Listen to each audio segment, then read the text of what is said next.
you're not in.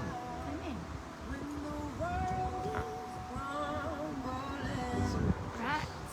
Good morning. Hello guys, welcome. Today's edition of Cool Hair Don't Care. Cool hair, don't care. Not me, I did my hair. What do you mean? Well, the rest of us have cool hair. Speak for yourself. Are you stubborn now again? Are you stubborn? Awesome. Are you stubborn now? Well, another beautiful day in Durban. It's been such a hot week. Sheesh. It's been almost, I would say, terrible.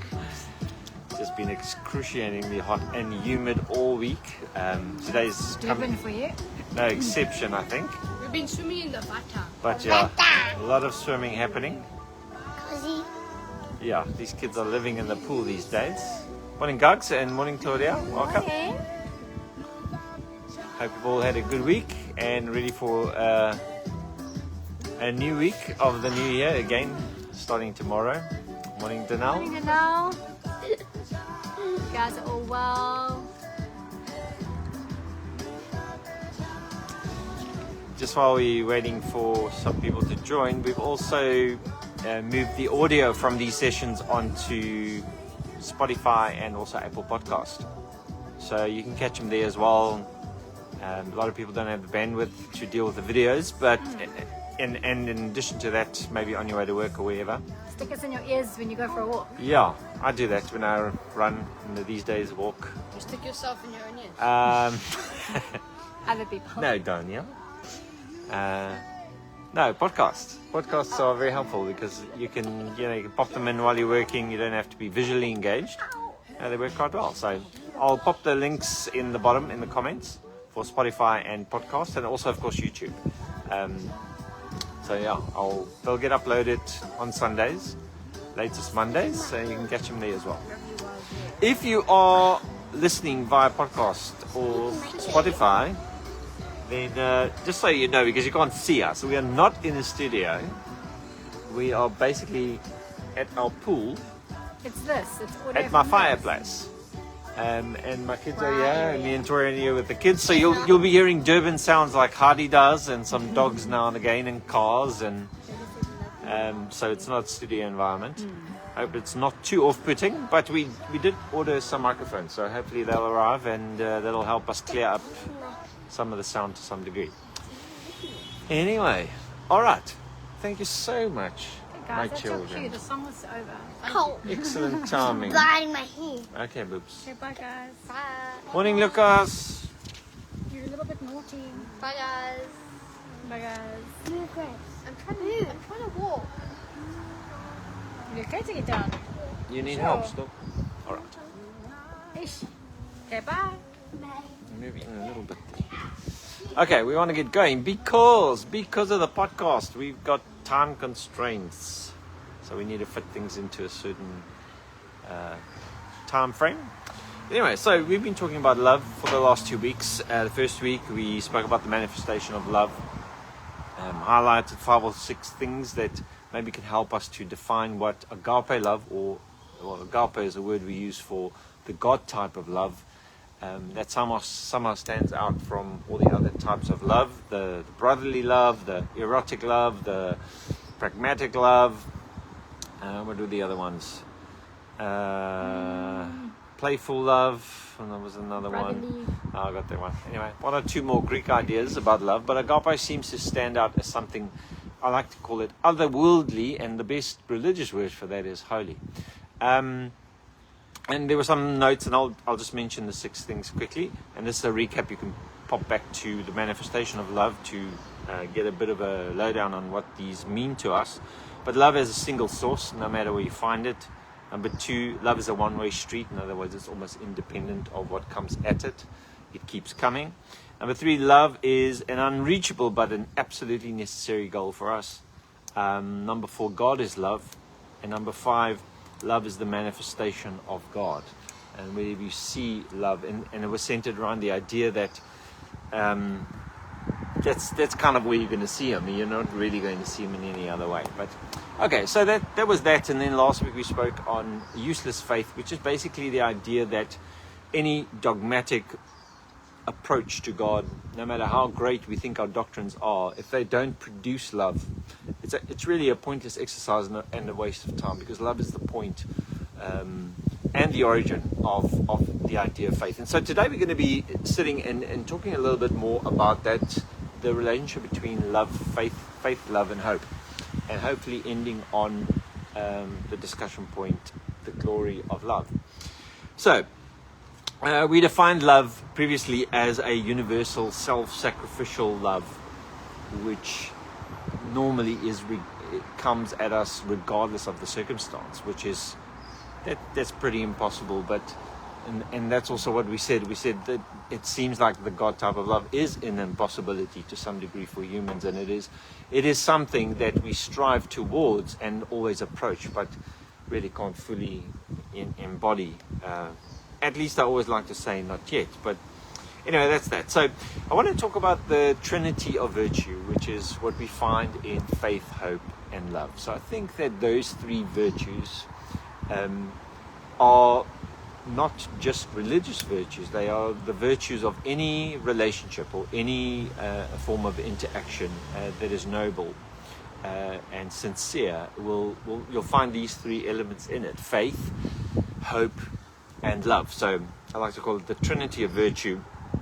Faith to some degree has this idea of trust connected to it, and it's taken a long time for me to get back to what I believe is a purer form of the understanding of faith, that it is not something I will and something I use to get stuff, but faith is ultimately trust, not in things, not in methods, not in beliefs, but in a person. So even in a normal relationship, faith is the trust we have in each other, and that trust goes up and down, just like sometimes our trust in God will go up and down, but ultimately it is a virtue that when the point is that the relationship can't really exist in a beautiful form unless there's some form of faith between the parties involved. Then hope is a kind of an expectation of something beautiful.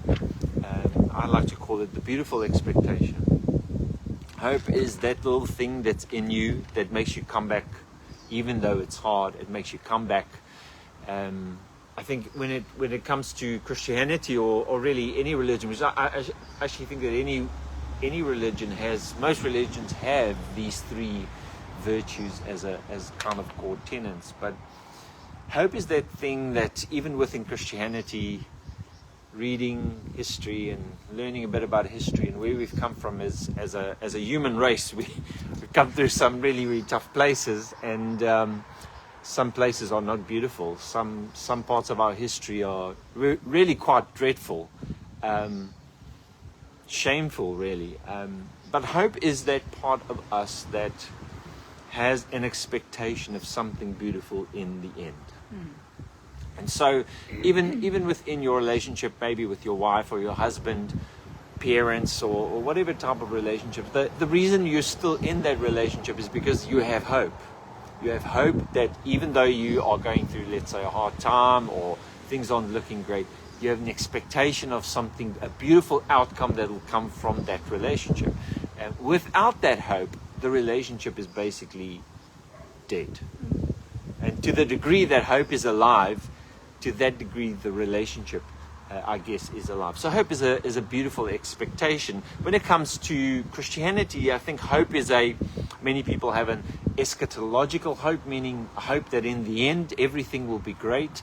That looks different for many Christians, for many types of Christians. We have a couple of thousand denominations, and each one of them, they kind of see the end, the beautiful hope, to be something different. In the denomination I grew up in for a very long time, the beautiful hope for Christians was that we'll be taken away out from this evil world. Yeah. And that's the thing we pinned our hopes on, we pinned our dreams on. Some people went as far as to not continue to live properly because they believed that would happen at any point. Maybe some different Christian viewpoints is the idea that in the end God will restore everything, bring everything, even this earth and the things in this earth, including the creation, and which of course includes humanity, to some type of a beautiful end. So to take hope and faith together, basically, it's the trust that God will, in the end, make something beautiful of what sometimes, to be honest, seems like a bit of a mess. Is it only for the end though? Like hope and I don't know. faith is also just for now, for life as well. Like maybe when you say the end, it could also be tomorrow.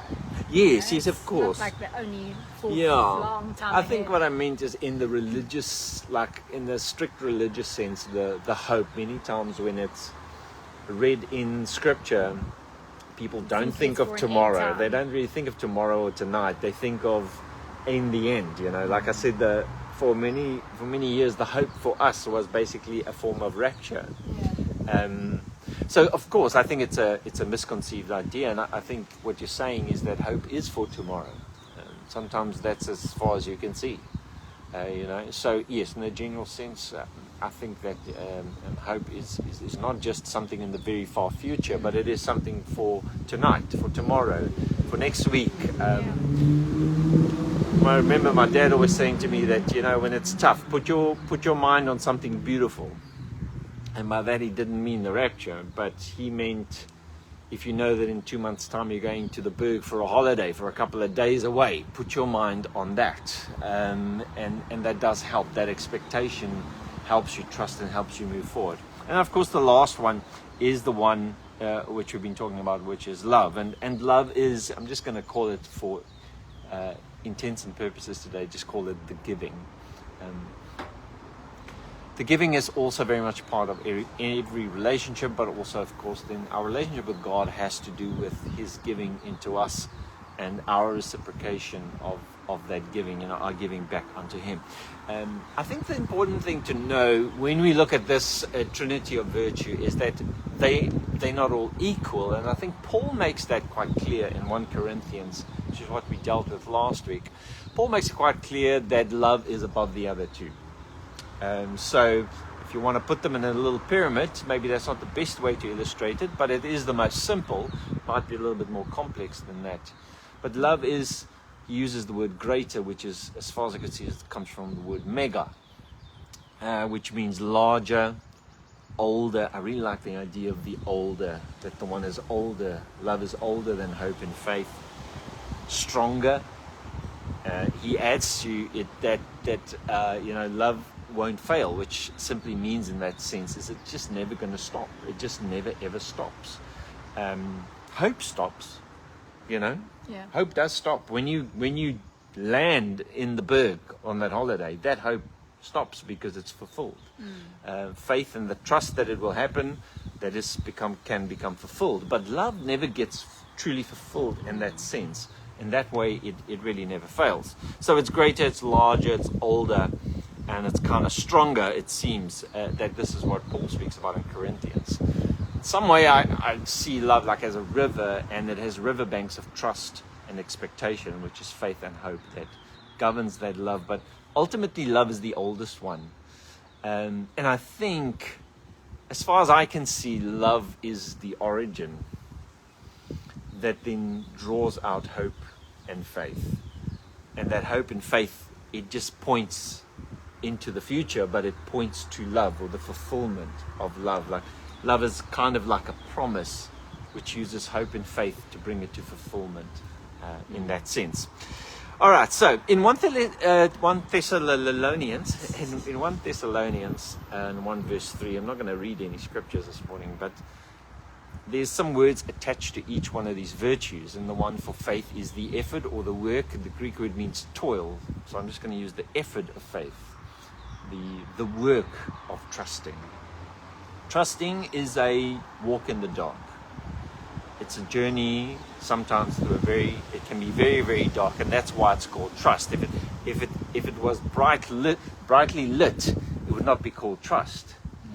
It is called trust because you don't know all the variables, because you don't know exactly where it will end, and it can actually be a very dark place. But trust is associated in this portion of scripture to the work that it requires to trust someone. Not always automatic, right? The word connected to hope is patience, which makes a lot of sense to me. Paul speaks about the patience of hope. And, you know, I don't have a lot of patience. And that can be a problem. But to be hopeful, you need to be patient. Because if you have an expectation of immediacy with regards to hope, you're always going to be disappointed. And so working on patiently waiting, I think, is important to keep hope also alive. So the word associated with hope here is it's patience. And then for love, the word labor. And labor here seems like work or effort, but actually when you go look at what that word means, it actually, the root word means pain. And so I'm thinking that labor here has actually got to do with labor pains to some degree, or at least got some connection to the idea of labor pains. But the connected word is pain, the pain of love. And I guess when you hear that at first, that really sounds like a contradiction. Like, love is not supposed to be painful. But I think that's the thing we got wrong, because our definition of love is wrong. Our definition of love is the nice feeling, lovey-dovey feeling, when that's not actually love. And if you had to ask Jesus what love looks like, he's not going to paint a picture of everybody sitting around the table having a fun time with bread and wine. He's going to paint a picture of the crucifixion. That's going to be the picture you get. That's going to be the meme that comes up on your WhatsApp. It's going to be a meme of the crucifixion when he speaks about love. And so I think in that sense, I realize that I think we need to realize that love is not that nice feeling you get when everything's going well and when everybody trusts you and everybody likes you and everybody is loving and giving into your life. Love is something rather different. And love often just looks like you giving when you feel like you can't, or when you feel like you don't have to give, or when you feel like the giving is sacrificial, when you're feeling like the giving will probably be taken advantage of, like something on the cross, and then some Roman soldier comes up and starts mocking you. Maybe love rather looks like that, and that's maybe why Paul is associating the word pain with the idea of love, or the labor of pain. Labor is like hard work. It's hard work, but it produces something beautiful. So just some interesting thoughts about these three together: faith, associated work or effort, trust, and hope with the patient expectation, and then love actually with pain. And I don't want to get too philosophical or whatever, but there is this worry in the back of my mind that love and pain are almost inseparable in what they are as a thing, and that when you love, pain is inevitable. If someone once said, I can't remember who, but unless you've suffered, you've not loved. And it's so weird, and so it feels wrong, but if you think about it long enough and you look back on your own life where you have loved, those are the places where the pain is the worst. And so there must be some intertwining, there must be some connection between these two things, that often love brings pain. I'm not sure if pain always brings love, but I guess there is no love unless you're willing to walk through the pain. Okay, so that's from 1 Thessalonians 1 verse 3. Then what we find in Galatians 5 verse 5 to 6, well, if I didn't really mention this, but basically we're just walking through all the portions in the New Testament that connects these three words together: faith, hope, and love. These three virtues, I think it's important that we understand them, because they will give us a roadmap, not only for our way of approaching God, but also for the way that we approach one another and our special relationships. All right. So in Galatians 5, verse 5 to 6, it says something along these lines. I'm paraphrasing to some degree. You can go read it on your own. It says, we wait for the hope of righteousness. In other words, you have that. He throws out a carrot in front of the donkey's nose, and he says, we are hoping for righteousness. Whatever you might think this righteousness means to you, to us, for humanity, for the world, the cosmos, it's something great. Let's leave it at that, right? So we're hoping for this something great. And I think N.T. Wright will put this in the following words. He'll say, we are waiting and hoping for God to put the world right. Uncle Tom, right? And then he says, this comes by faith. In other words, the hope that God will make everything right has to somehow be accompanied by this trust, right? The trust in God that He will put things right. And then he goes on to say, because faith works through love. And so that's the second portion of verse 6. He said, basically the message there would say something along the lines of, religious do's and don'ts don't matter so much. The only thing that matters is faith working through love. Some translations will say faith expressing itself as love. I think if you read the Greek version of this and try to see what the root points towards, it's basically that faith is effective through love. Faith's best effects is love. And so I see a picture, and it's really a very large, it's a wide picture of this journey with God, between really humanity and God, and maybe in that sense all relationships. But there we enter with hope. We enter with hope that things will be right, that things will be good, that things will be beautiful. We add to that to the degree that we are able to the trust, and that trust will have to be in something, right? Trust on its own is not trust.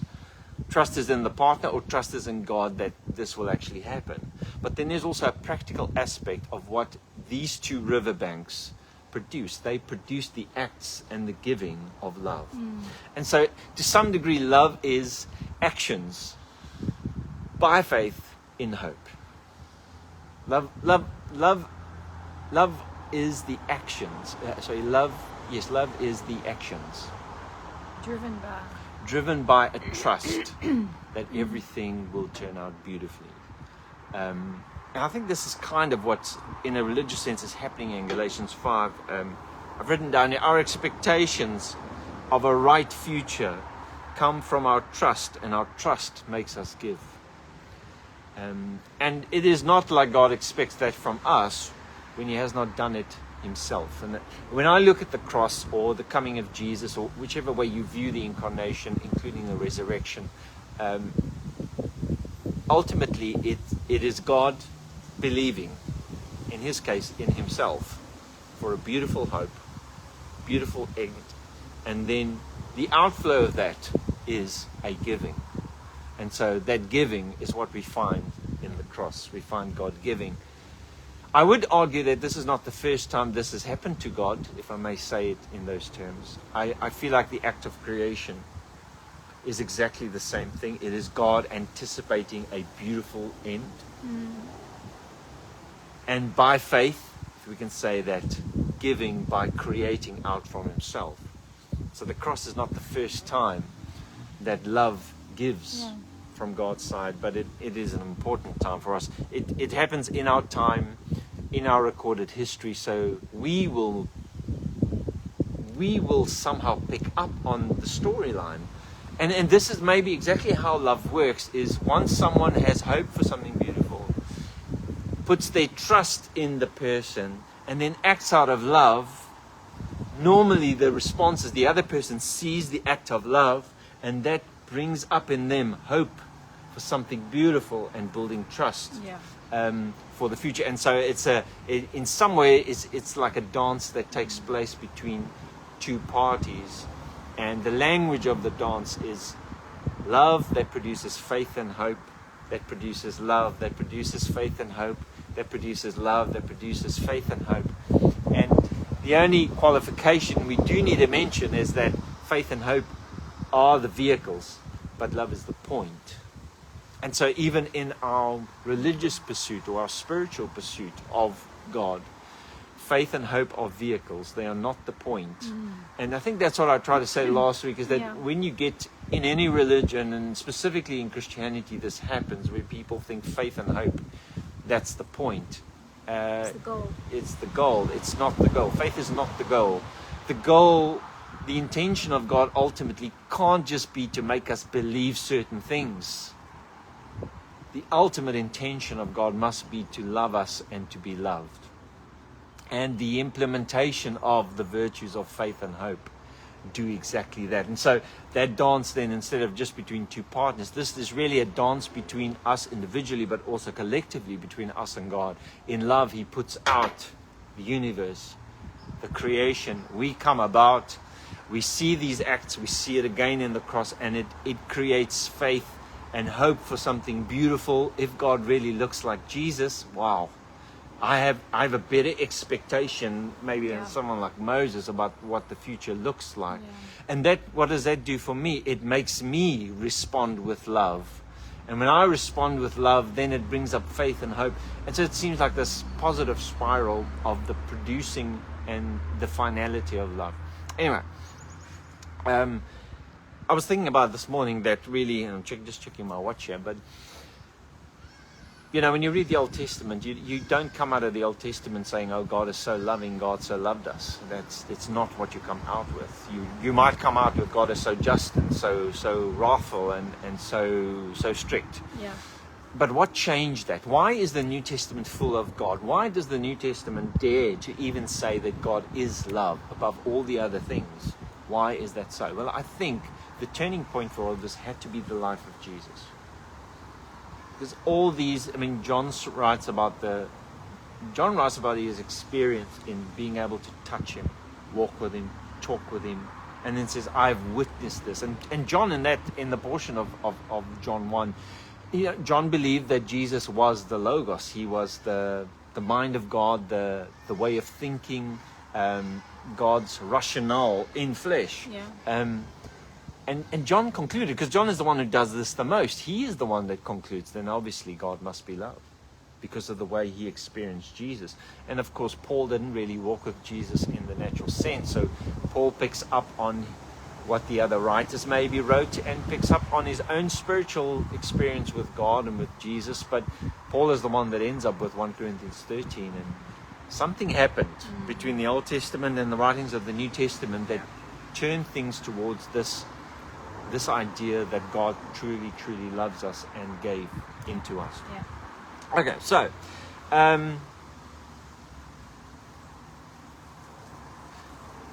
the last little portion here at the end of this page is that it seems like when the mental exercises of trust, because trust is often a mental exercise, hope is often a mental exercise. You know, hope and trust is a decision to some degree, and you don't need to verbalize it or act out on it for it to be so. It's a mental exercise of saying, you know what, I'm going to give this thing another chance. You know what, I actually trust this person because of this.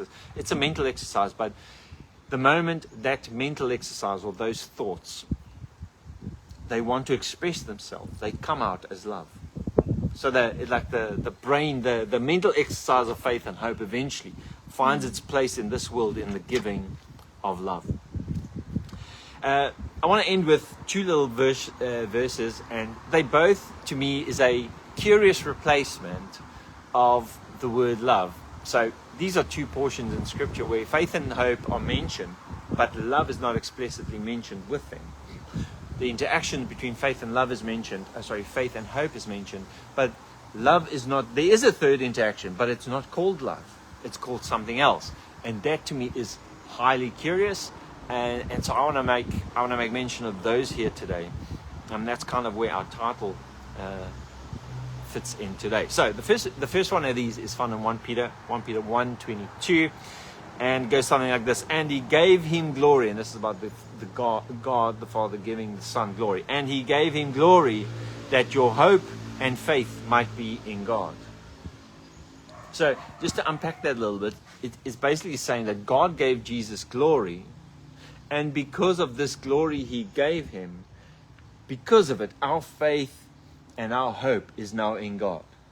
So basically, the glory that Jesus was given motivates us now to have faith and hope. And so the question is, what is the glory that God gave Jesus? So I know that for most people, glory has a supernatural connection to it. For most people, glory is, I've said this many times, I'll say it again if you're new here, it's clouds on a Sunday morning, it's angels somewhere in your bed, it's gold falling from the ceilings, or some experience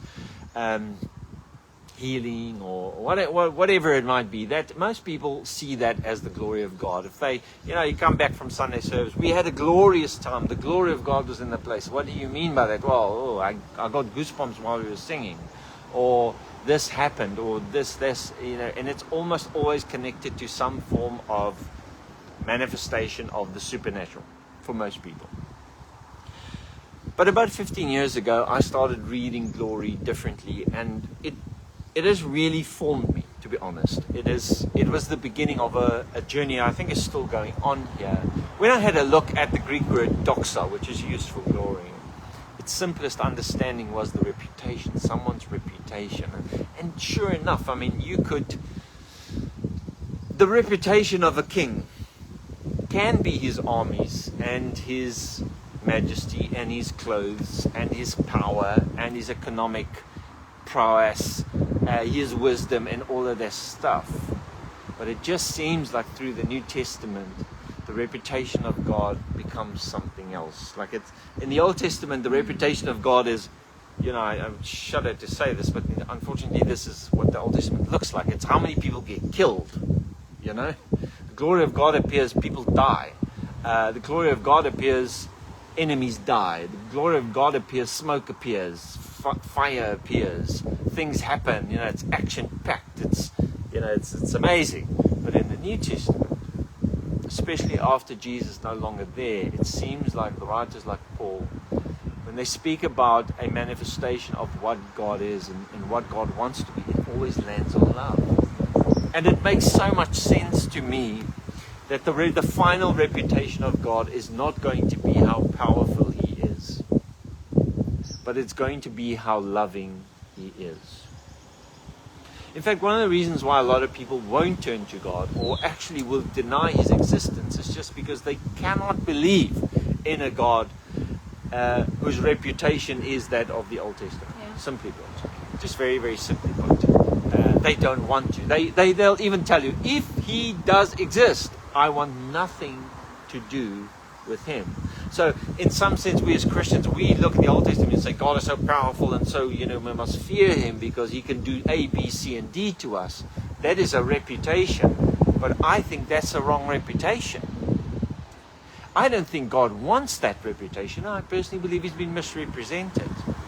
I think in the New Testament we start to see that actually the real reputation of God is that of love. I think when we see Jesus on the cross, we see who the violent party is. It's us. We are the violent party. He's not the violent party. He's the party of love. And I think that to some degree I'm starting to realize that the glory of God, or the doxa of God, the reputation of God, simply is His love. So The reason of Jesus. and so then this also makes the scripture makes so much more sense, because it says, did you see, I gave Jesus a glory. Let's say, for argument's sake, that this glory is love. And in other words, he's saying God gave Jesus the appearance of pure love, that our faith and hope might be in God. That to me makes sense. That to me makes sense that in that act of love, it conjures up, it solicits, if that's the right word, it solicits faith and hope from us. And once that faith and hope starts brewing inside of our minds and our thoughts, it eventually makes us produce the same type of love, or at least the approximation of that. Love, or the glory of God, inspires faith and hope.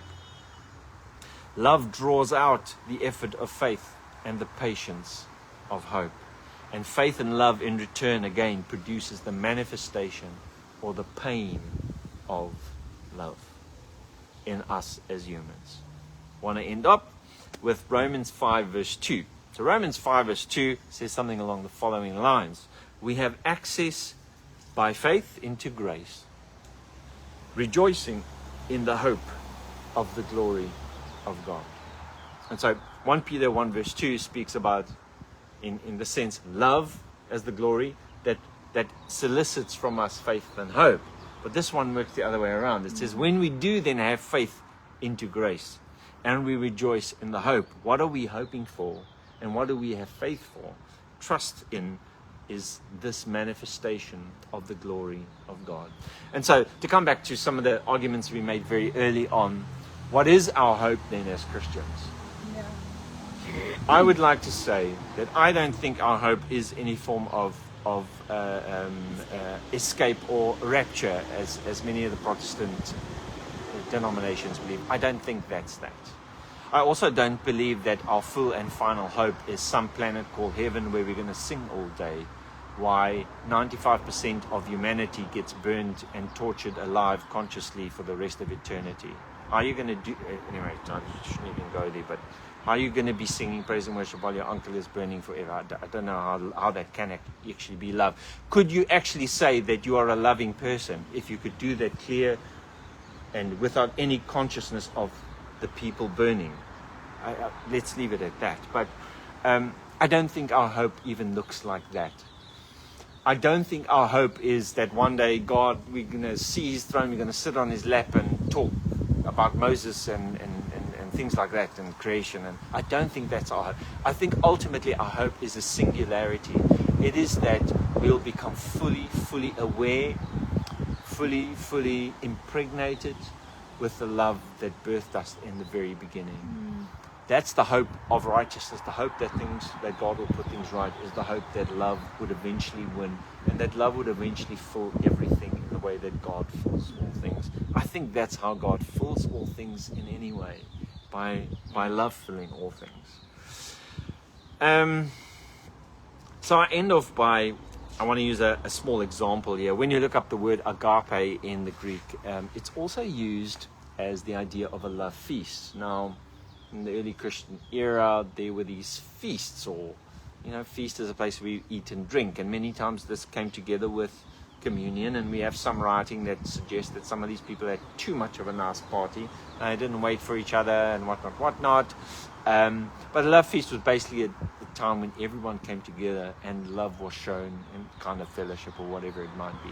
But I really thought that this was a good idea of what agape love is. It's kind of like a feast that you, in your life, you put the feast on. You become the host in your life. You put on a feast for the people around you. It does not depend on whether they bring food. If you've ever been a host of a party or a fellowship, or me and Tory, we've done this a lot. Strangers, friends, church, family, whatever the case may be. And when you put up a feast at when you say, there are times when you have a bring them, Brian. There were other times when you say, just come, all right? And you want to spoil them, or you want to put stuff out. So you buy meat and you buy drinks, and you just put things out. You don't care whether they bring anything. They don't need to bring a housewarming gift or what's it called? It's not a housewarming gift.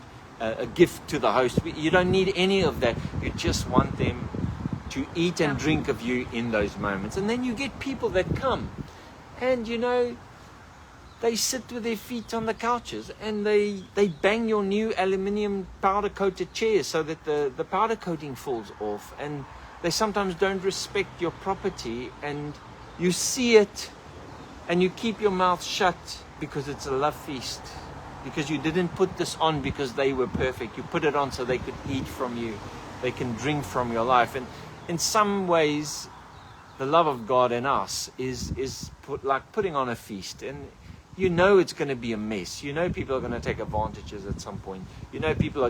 Some people are going to love it and revel in it. But there are going to be those people who are not going to respond the way you want them to respond. They're going to take one of your precious wines that you've been saving for maybe a date with your wife, and they're going to pull it out and open it and say, is it okay? I've opened this wine. And you're going to go, yeah, it's fine. It's just not really fun. It's part of the pain of opening your life and opening your heart in love to those outside of yourself. And in that sense, the love of God is putting up a feast. And I think in the spiritual sense, this is exactly what God does. And that's why many of the parables take the form of a wedding feast. It's really a love feast that God puts up for us. And we are invited to that feast. You are invited. If you're out there today, I just want you to know that there's nothing you can do to get an invite. There's nothing you can do to disqualify yourself. There's no work or no payment to be made for the invite. Everyone is invited to this feast, and it doesn't really matter whether you sit with your feet on the couch and whether you bang the chairs and whether you drive into the lollipop trees. You are invited, and God somehow has the capacity to All these problems sound really specific to your life. all these things have happened to me. But now my train of thought's gone now. It doesn't really matter who you are and what you've done and what you're going to do at this feast, and some of the things you do you're not aware of, and other you might leave the feast and say you are so well behaved, and the host might think, oh, what an absolute disaster. But it doesn't matter, because the feast, God, this is what I want to say, God has the capacity to absorb the pain that comes with love. God has the capacity to absorb the pain that comes with love. The pain inflicted by those who reject, the pain inflicted by those who misbehave, the pain inflicted by anyone that is invited to the party. And you are invited. In your life right now, you are invited. It doesn't matter what your life looks like. It doesn't matter what you've done. It doesn't matter the road that you've traveled. You're invited to the feast. And in fact, the fact that you are here and you are alive, this feast truly is this life. The privilege of being born is the privilege of being invited to the feast of love that God has put up for us. Now, how you behave during that feast, that's kind of up to you. But as long as you know that you are loved, in this life, you are loved and you are accepted. And even if you open up the special wine, it's gonna be okay. So I want to end there today. The glory of love. I think God's glory has got a lot more to do with love than with the demonstrations of power. You know, often, as I know this because I grew up in the Pentecostal tradition where we were kind of shunned, because the church of the day was, especially, well, at least between in the Caucasian South African community, was the Dutch Reformed Church, and we were considered a sect. And so we always felt rejected by those people around us, and we often just didn't feel like we fit in. And you know, many of us, we were born into this. We didn't really ever choose it. Now I've forgotten what I wanted to really say about that, but the point is just that we are accepted. In whichever form we come, we're accepted into this love feast. And the glory of God is not, this is what I'm saying, so apologies for taking a little bit of a circle here, but as a young boy and as growing up in this sect of Christianity in South Africa, one of the things is if we could just prove that what we were doing had God's backing, you know, that would somehow vindicate us. And many times, this is where we wanted God to show His glory. You know, we wanted God to do what we want Him to do, to prove and vindicate who we were. You have to let go of that, because I think glory looks much more than love, than what we'd care to admit. Some might even be disappointed by that. And I think that's just because we got the wrong end of the stick. Yeah. Anyway. Good. Love is the glory of God. Now, have a wonderful week. My time is... I did good. Thank you so much, because you didn't talk too much. So it's my fault. It's your fault. Yeah. All right. Have a great week, Thanks, guys. guys. See you next See you week. next time. Cheers.